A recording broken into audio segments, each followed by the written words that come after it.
Hello everyone, I hope you're having a scary Halloween. If not, let us tell you a story, because this would not be Halloween if it is not accompanied by a wonderful scary story. And you know what? These are some of the characteristics of the story, The Canterville Ghost. Do you want to know the story? Well, let's begin.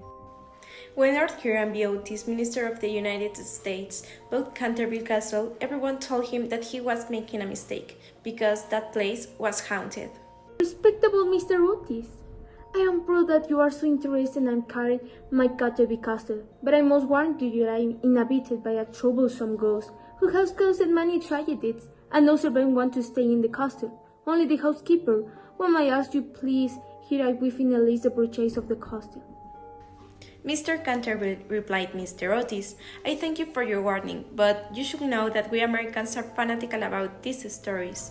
Of course, I am still interested in buying the castle, and even more so if there is a ghost. You see, Mr. Otis? In England, ghosts are considered dangerous. Don't worry, we are not afraid of ghosts. And the sale was closed. A few days later, Mr. Otis traveled to England with his entire family to inaugurate his castle. When they arrived at the place, they noticed that the sky was cloudy and a storm was about to start with thunder and lightning included. When they arrived at the old castle, the old housekeeper came out to greet them and welcome them. Mr. Otis entered the castle with his wife and children. As they began to get to know the castle, Mr. Otis noticed that there was a blood stain on the carpet in an office of the living rooms near the fireplace, and she said, "Why didn't they clean this blood stain?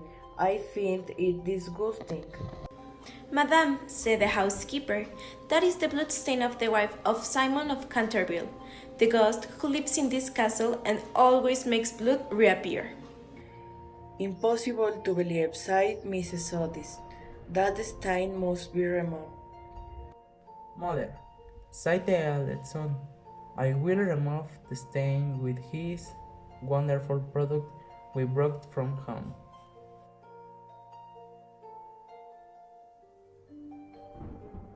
Well, those British bloodstains are taught.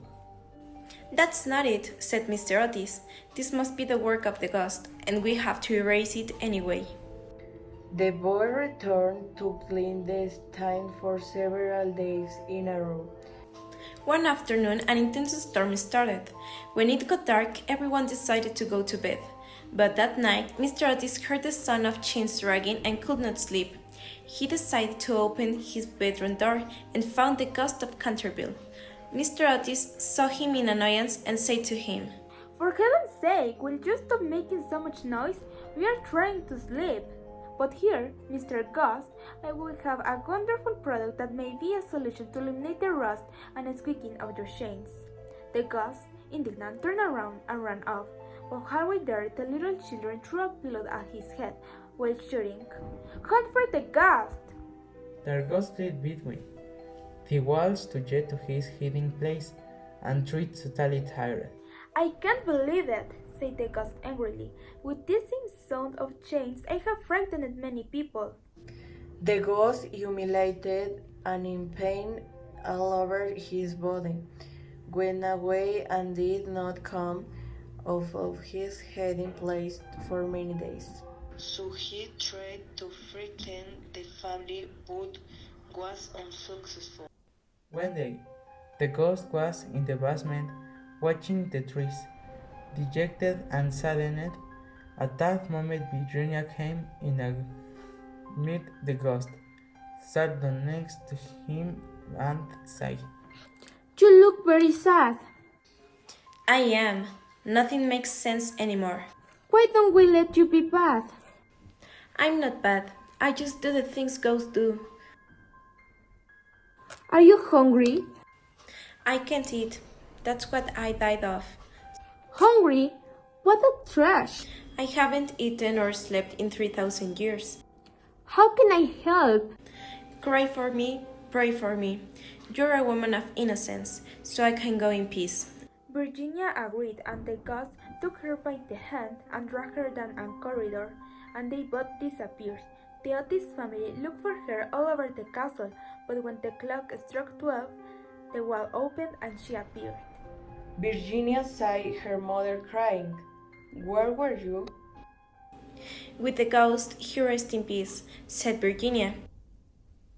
After a few days, Simon de Canterville's funeral was organized, and Lord Canterville attended. Thus, Canterville Castle lost the ghost forever, and the family lived in peace and quiet there. Now, let me ask you a question. Are you afraid of ghosts?